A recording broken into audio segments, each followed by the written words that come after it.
Hello friends, कैसे हो आप सभी। जैसा कि आप सब जानते हो कि हमने इंग्लिश ग्रामर की अपनी एक सीरीज़ शुरू कर रखी है जिसमें हम अभी अपना टेंस वाला टॉपिक कंप्लीट कर रहे हैं। ठीक है, टेंस वाले टॉपिक में हमने प्रेजेंट टेंस कंप्लीट कर लिया है।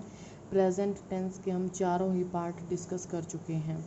अब हम डिस्कस करने वाले हैं हमारा पास्ट टेंस, और पास्ट में हम सबसे पहले डिस्कस करेंगे अपना पास्ट इंडेफिनिट टेंस। ठीक है, जैसा कि आपको हेडिंग भी दिखाई दे रही होगी, पास्ट इंडेफिनिट टेंस, और इसी टेंस को सिंपल पास्ट टेंस के नाम से भी जाना जाता है।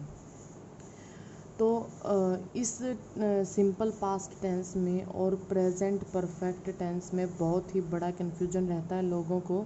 ठीक है, क्योंकि जो जो पास्ट इंडेफिनिट होता है और जो प्रेजेंट परफेक्ट होता है, ठीक है, दोनों ही पास्ट के बारे में बताते हैं। तो इनके बीच में डिफरेंस क्या होता है, क्या ऐसी बातें हैं जो इनके बीच में कन्फ्यूज़न क्रिएट करती है और कैसे उन कन्फ्यूजन्स को दूर किया जा सकता है, इन सब बातों को हम इस वीडियो में देखेंगे। ठीक है, और ये वीडियो देखने के बाद आपको कोई भी डाउट नहीं रहने वाला है इस टेंस के रिगार्डिंग। और जितने भी हमने अभी तक अपने टॉपिक डिस्कस किए हैं, अगर आपने वो ध्यान से देखे होंगे तो अभी तक आप अच्छे से चीज़ों को समझ गए होंगे, आपको कोई भी दिक्कत नहीं आ रही होगी, क्योंकि मैंने अपनी तरफ से कोई भी कमी नहीं छोड़ी है। मुझे पता है कि जितना उनके अंदर कंटेंट है जहाँ से क्वेश्चन बन सकते हैं वो बहुत ज़्यादा है, वो एनफ है एग्ज़ाम पॉइंट ऑफ व्यू से, और एक मतलब अच्छी इंग्लिश सीखने के लिए। ठीक है, मैंने उसमें कोई भी मतलब पॉइंट अपनी तरफ से नहीं छोड़ा है। अगर आपको लगता है कि कोई दिक्कत है, कोई डाउट है, तो आप प्लीज़ कमेंट करके पूछ सकते हैं। चलो फ्रेंड्स, आज ज़्यादा टाइम ना लगाते हुए अपना पास्ट इंडेफिनिट टेंस हम शुरू करते हैं। ठीक है, और क्या क्या इसके अंदर, सबसे पहले तो हम इसके बेसिक्स को देखेंगे और उसके बाद धीरे धीरे हम अपना लेवल को बढ़ाते जाएंगे, और जो एग्ज़ाम के अंदर जो क्वेश्चंस आ रहे हैं लास्ट में हम उन सबको डिस्कस करेंगे। ठीक है, आपको मैं कुछ भी रटने के लिए नहीं बोलूँगी, जस्ट जो बातें मैं आपको बता रही हूँ उनको थोड़ा ध्यान से सुनते जाना। तो जैसा हम बात कर रहे हैं कि जो ये सिंपल पास्ट टेंस हमारा होता है, ये एक ऐसा टेंस होता है जो हमारे सिंपल पास्ट में जो टाइम चला गया उसके बारे में बताता है। Means an action that is over, जो एक्शन ख़त्म हो चुका है, is expressed in simple past tense, उसी को हम सिंपल पास्ट टेंस से शो करते हैं। अब एक एग्ज़ाम्पल ले लेते हैं। मैंने आपको ये बताया था जब हमने प्रेजेंट परफेक्ट किया था। ठीक है, जब हमने किया था प्रेजेंट परफेक्ट टेंस, उसमें मैंने आपको बताया था कि जो प्रेजेंट परफेक्ट होता है वो शो करता है पास्ट में जो एक्शन कंप्लीट हो चुका है। ठीक है, जो एक्शन कंप्लीट हो चुका है उसके बारे में बताता है हमारा प्रेजेंट परफेक्ट टेंस। ठीक है, इसमें हमें पता होता है ये काम यहाँ से शुरू हुआ और यहाँ पे जाके ख़त्म हुआ। तो फिर ये सिंपल पास्ट टेंस क्या करता है। ठीक है, अभी तो मैं कह रही थी ये भी पास्ट को ही बताता है, बिल्कुल ये पास्ट को ही बताता है, और ये क्या काम करता है उसके बारे में भी देखते हैं। सबसे पहले तो जो बड़ा डिफरेंस है वो है present perfect tense just near past को बताता है, जो एक्शन अभी अभी कंप्लीट हुआ है, जिसका अभी अभी कंप्लीशन हुआ है। ठीक है, इस टाइप के एक्शंस को बताता है हमारा प्रेजेंट परफेक्ट। लेकिन जो एक्शन पास्ट में कभी कंप्लीट हुआ था, जो एक्शन पास्ट में कभी कंप्लीट हुआ था उसको बताता है हमारा पास्ट टेंस, और जो एक्शन पास्ट से भी पहले कंप्लीट हुआ था उसको बताता है पास्ट परफेक्ट टेंस। इस बात को इस तरह से देखना एक बार। मान लिया हमारे पास ये टाइम लाइन है, इस टाइम पे ये हमारा ए पॉइंट है, ये हमारा बी पॉइंट है, ये हमारा कोई भी सी पॉइंट है जैसे। ठीक है, तो मैं मान लेती हूँ कि ये है हमारा प्रेजेंट, हम यहाँ पे अभी इन बातों को डिस्कस कर रहे हैं। ठीक है, अगर ये प्रेजेंट है तो ये हमारा पास्ट रहा होगा, और जो आने वाला टाइम है वो है हमारा फ्यूचर। यहाँ तक आप मेरी बात को समझ रहे होंगे। अब एक बात बताओ, जो एक्शन पास्ट और प्रेजेंट के बीच में हुआ है, ठीक है, मतलब इसकी तरफ ज़्यादा है। कहने का मतलब क्या है, जो हमें पता है कि अभी अभी कंप्लीट हुआ है वो हमारे प्रेजेंट के बिल्कुल ही पास है। वो आप जब जब जब आप सेंटेंस करोगे, उनकी जो मीनिंग निकल के आ रहा है सेंटेंस से, उनको ध्यान से देखोगे तो आप इजीली समझ जाओगे। अभी हम आगे एग्जांपल डिस्कस करेंगे तो आपको पता चलेगा कि कैसे कैसे इन टेंसेस का यूज़ हो रहा है। तो एक बात बताइए, प्रेजेंट के जो बिल्कुल ही पास्ट है, ठीक है, वो होता है नियर पास्ट। क्या होता है? Near past. और इसी नियर पास्ट के लिए जो टेंस यूज़ होता है वो होता है हमारा प्रेजेंट परफेक्ट, ठीक है। अब ये है हमारे लिए पास्ट, तो इस पास्ट का भी तो कोई पास्ट होता होगा, ठीक है। तो जो इस पास्ट का जो पास्ट होता है वहाँ पे हम मानते हैं इस पास्ट का भी पास्ट वो होगा हमारा पास्ट परफेक्ट। वहाँ पे हम पास्ट का परफेक्ट यूज़ करेंगे। ये वाला टेंस अभी हमने डिस्कस नहीं किया है, ये मैं जस्ट आपको अभी डाउट क्लियर करने के लिए बता रही हूँ, ठीक है। अब ऐसा मत कहना कि इस फ्यूचर का भी कोई मतलब पास्ट होता है, ठीक है, तो वो हो जाएगा फ्यूचर परफेक्ट। वो बातें हम अपना जब फ्यूचर परफेक्ट टेंस में आपको बताऊंगी तो डिस्कस करेंगे। अभी आप इतना ही समझ लो, जो प्रेजेंट का नियर पास्ट होता है उसमें तो हम प्रेजेंट परफेक्ट लगा देते हैं, और जो पास्ट का भी पास्ट होता है उसमें हम पास्ट परफेक्ट लगा देते हैं, ठीक है। अब हम बात कर रहे थे अपने जस्ट पास्ट इंडेफिनिट टेंस की, उसी पे आ जाते हैं और उसी के एग्जांपल से रिलेट कर करके हम सभी टेंसेस के बारे में देख लेंगे, ठीक है। तो सबसे पहले तो मैं आपको बता दूं कि जो हमारा पास्ट इंडेफिनिट टेंस होता है उसमें सेंटेंस किस तरह से रहता है। पास्ट जो हमारा इंडेफिनिट है उसमें जो सेंटेंस फॉर्मेशन होती है वो किस तरह से होती है। तो सबसे पहली बात तो है सिंपल सा जो रूल हमने अभी तक पढ़ा है कि कोई भी सेंटेंस बनाने के लिए सब्जेक्ट चाहिए, वर्ब चाहिए और उसका ऑब्जेक्ट चाहिए।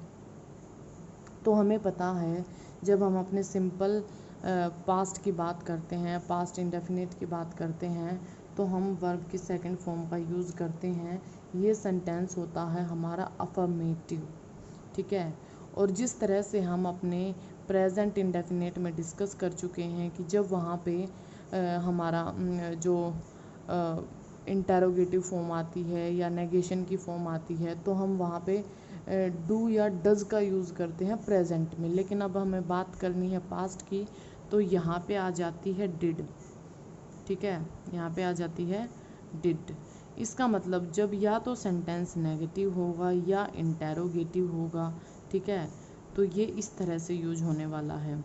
और जब भी डिड यूज़ होता है तो सेंटेंस में आती है वर्ब की फर्स्ट फॉर्म। इस बात का आप ध्यान रखना।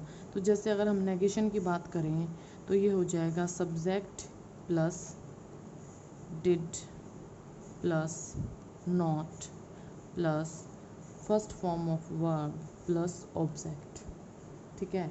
अगर हम बात करें इंटेरोगेटिव की तो जो ये डिड है ये आ जाएगा सब्जेक्ट से पहले, डिड आ जाएगा सब्जेक्ट से पहले प्लस हमारा सब्जेक्ट प्लस वर्ब की फर्स्ट फॉर्म प्लस ऑब्जेक्ट। अब ऐसा भी हो सकता है कि ये इंटेरोगेटिव होने के साथ साथ ये नेगेटिव भी हो। अगर दोनों ही सिचुएशन हैं तो जो नॉट है वो आएगा हमेशा ही वर्ब की फर्स्ट फॉर्म से पहले सिंपल फॉर्म में। लेकिन अगर फॉर्म बन जाए कॉन्ट्रैक्टेड तो ये डिडंट भी बन सकता है। ये सारी बातें हम अपनी पिछली वीडियोस में डिटेल से डिस्कस कर चुके हैं। अब एक एग्जांपल से देख लेते हैं कि किस तरह से पास्ट इंडेफिनिट टेंस का यूज़ किया जाता है। जैसे एक एग्जांपल हो, ही डैश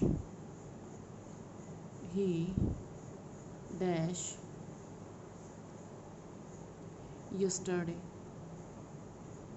he dash yesterday। और हमारे पास यहाँ पे फिल करने के लिए जो वर्ब है वो है कम। तो अब आप एक बात बताइए, यहाँ पे आपको क्या लग रहा है कि कौन सी वर्ब की फॉर्म आनी चाहिए। क्या आप ये कहना चाहेंगे कि ये जैसे मैं आपको अभी पीछे बता ही रही थी कि अगर ये हमारा प्रेजेंट है तो जो यस्टरडे है, यस्टरडे, और यहाँ पे हमारा कोई पास्ट था, तो आप कहेंगे जो यस्टरडे ये तो हमारा नियर पास्ट है। अगर नियर पास्ट है तो हम तो यहाँ पे प्रेजेंट परफेक्ट लगाएंगे। नहीं, ऐसा नहीं हो सकता। क्यों नहीं हो सकता? क्योंकि कुछ भी है, ठीक है, अगर उसने पर्टिकुलर एक पास्ट टाइम बता ही दिया, उसने यस्टरडे बता ही दिया, तो यस्टरडे हमारे लिए पास्ट है, ना कि नियर पास्ट। जो कल चला गया वो तो पास्ट ही होगा ना, उसको आप नियर पास्ट कैसे कह सकते हैं? नियर पास्ट ऐसा होगा कि जैसे मैं कहूँ मैं खाना खा चुकी हूँ, तो ऐसा नहीं मैंने 2 दिन पहले खाना खाया था, मैंने कल खाना खाया था। मेरा कहने का मतलब है कि आज मैंने खाना खा लिया है, ठीक है, वो नियर पास्ट होगा। ठीक है, मैंने जैसे मैं कहूँ कि मैंने अपनी बुक पढ़ ली है, ठीक है, अगर मैंने आज पढ़ी है या पास्ट में पढ़ी है, इसके लिए कोई भी यहाँ पे डेफिनेट कोई टाइम के लिए कुछ भी यूज़ नहीं किया गया है। अगर वो मैंने पढ़ ली है या मैं उसको पढ़ चुकी हूँ, ठीक है, तो उसको भी आप प्रेजेंट परफेक्ट में भेज सकते हैं। लेकिन अगर उसने पर्टिकुलर टाइम बता दिया और वो टाइम पास्ट का ही है, तो आपको वहाँ पे वर्ब की सेकंड फॉर्म ही यूज़ करनी पड़ेगी, जो होगी हमारी केम। ही केम यस्टरडे। इस तरह से आप इस सेंटेंस को यूज़ कर सकते हो। नेक्स्ट ही अगर मैं आपको कहूँ ही dash for London last night, last night, ठीक है, और यहाँ पे जो वर्ड है, जो वर्ब हमें दी है वो दी है लिव, ठीक है। तो यहाँ पे आपको क्या लग रहा है? अब एक बात बताओ, लास्ट नाइट, लास्ट नाइट ऐसा टाइम है जो बीत चुका है, ठीक है, इसका मतलब वो हमारी भी पास्ट है, तो यहाँ पे भी वर्ब की सेकंड फॉर्म का ही यूज़ होगा, वो होगी हमारी लेफ्ट, ठीक है। तो इस तरह से हमें वहाँ पे जो पर्टिकुलर टाइम दे रखा है और उस टाइम को देख के हमें लग रहा है कि ये समय बीत चुका है और ये हमारे पास्ट की बात हो रही है, तो सिंपल हमें वहाँ पे वर्ब की सेकंड फॉर्म का ही यूज़ करना है।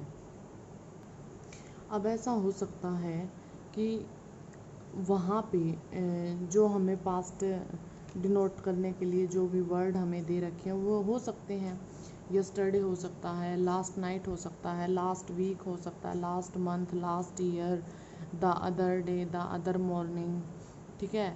इस तरह से कोई भी वर्ड हो सकता है जिससे आपको पता चले कि ये तो हमारे पास्ट को डिनोट कर रहा है। अब जैसे हमने अपना प्रेजेंट इंडेफिनिट टेंस डिस्कस किया था, उसमें हमने बताया था कि कुछ फ्रीक्वेंट वर्ड होते हैं, ठीक है, जो फ्रीक्वेंट वर्ड होते हैं वो हमारे डेली रूटीन के एक्शंस में यूज़ होते हैं। तो ऐसा नहीं है कि वो सिर्फ प्रेजेंट इंडेफिनिट में यूज़ होंगे, वो पास्ट इंडेफिनिट में भी यूज़ हो सकते हैं, क्योंकि वहाँ पे हो सकता है वो अपने पास्ट में किसी अपने हैबिट को, पास्ट में अपने किसी रूटीन को बताना चाह रहा हो, ठीक है। तो वहाँ पे भी जैसे हमारे फ्रीक्वेंट वर्ड हैं always, daily, every day, every month, every year, once a week, once a month, once a year, जो इस टाइप के जो वर्ड हैं वो यूज़ हो सकते हैं, ठीक है। अगर वहाँ पे वर्ब की सेकंड फॉर्म के साथ इस टाइप के वर्ड यूज़ हैं तो इसका मतलब वो अपने पास्ट के किसी हैबिट या अपने किसी भी रूटीन को बताने की कोशिश कर रहा है। लेकिन एक जो स्पेशल वर्ड होता है किसी भी अपनी पास्ट की हैबिट को शो करने के लिए, वो होता है यूज्ड टू, यूज्ड टू, ठीक है। यूज्ड टू एक मॉडल भी होता है, ठीक है, एक सेमी मॉडल भी इसको बोल देते हैं, और ये हमारी पास्ट की हैबिट को बताने के लिए पास्ट इंडेफिनेट में भी यूज़ हो जाता है। अब ये मत सोचना कि अगर हमें प्रेजेंट की हैबिट बतानी है तो हम वहाँ पे डी को हटा के यूज़ टू लिख देंगे, बिल्कुल नहीं, ठीक है।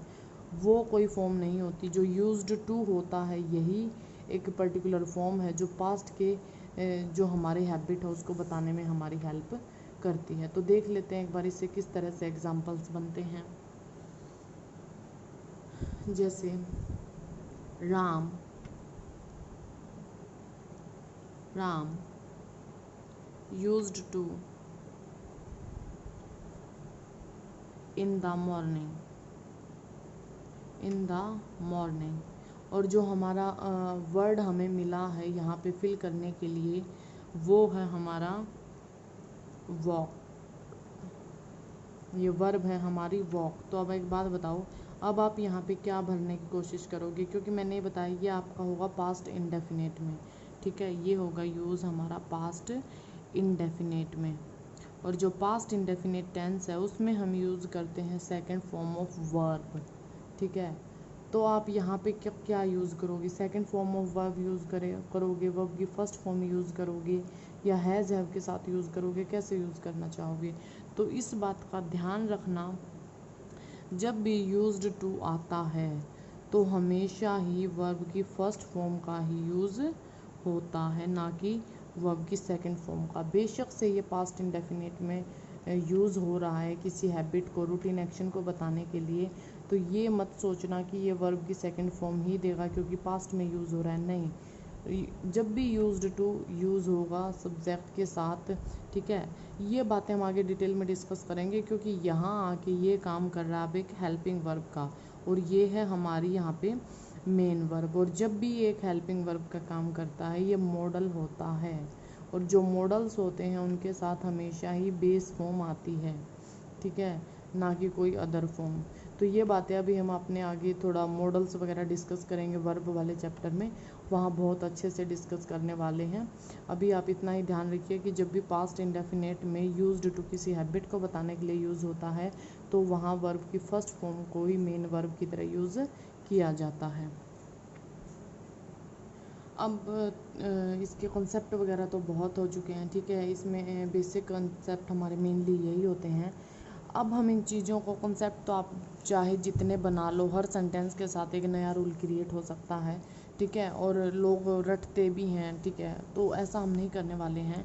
अब हम जस्ट कुछ एग्जांपल्स लेंगे और उन एग्जांपल्स की हेल्प से हम आगे इन चीज़ों को और डिटेल में डिस्कस करेंगे, और एग्जांपल्स से ही आप इन चीज़ों को अच्छे से समझ पाओगे कि हाँ क्यों इनको पास्ट इंडेफिनेट की कैटेगरी में ही रखा जाता है।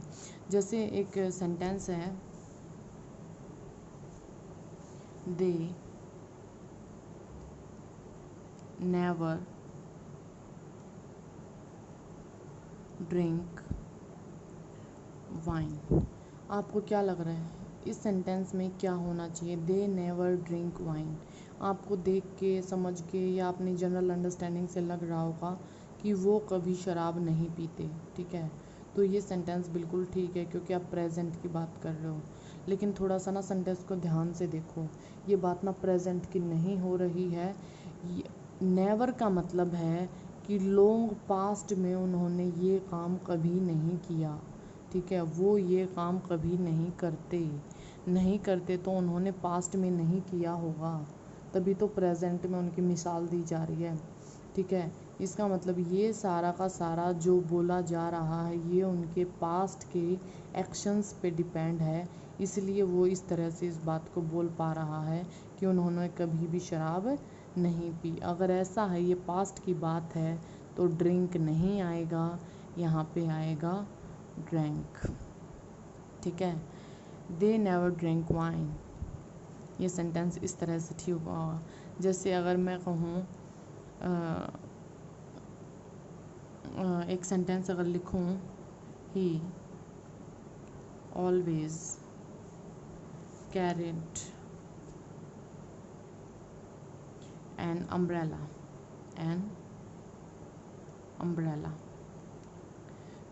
तो क्या ये सेंटेंस आपको ठीक लग रहा है।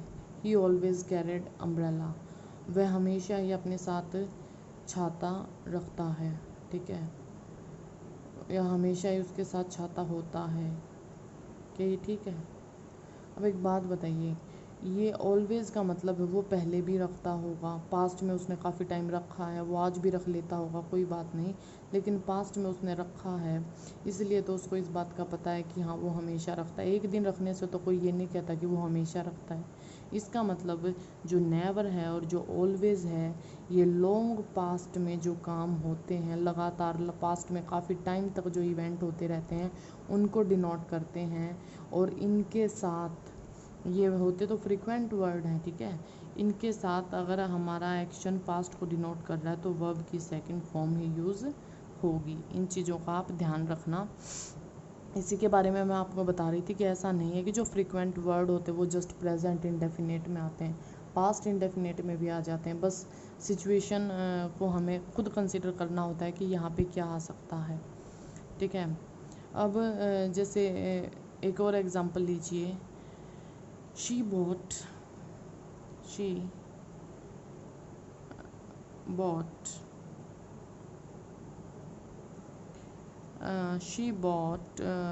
कार ले लेते हैं, चलो। She bought a car 2 years ago।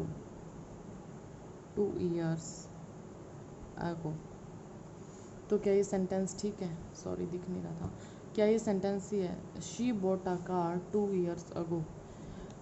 Subject हो गया, वर्ब की सेकंड फॉर्म हो गई, आ कार इसका ऑब्जेक्ट हो गया, और 2 years ago ये हमारे टाइम डिनोटिंग एडवर्ब हो गई। तो एक बात बताओ, क्या ये एक्शन आपको सही लग रहा है? बिल्कुल ही ये सेंटेंस हमारा सही है। क्यों? क्योंकि उसने बात की है 2 साल पहले की। अगो का मतलब होता है पास्ट। ठीक है, एक सेकेंड।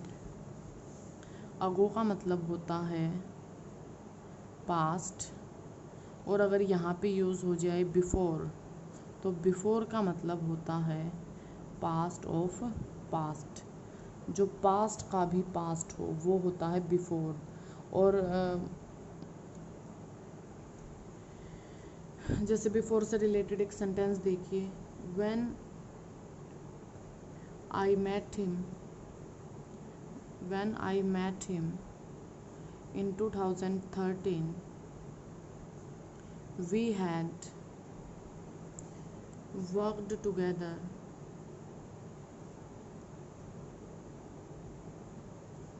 five years ago।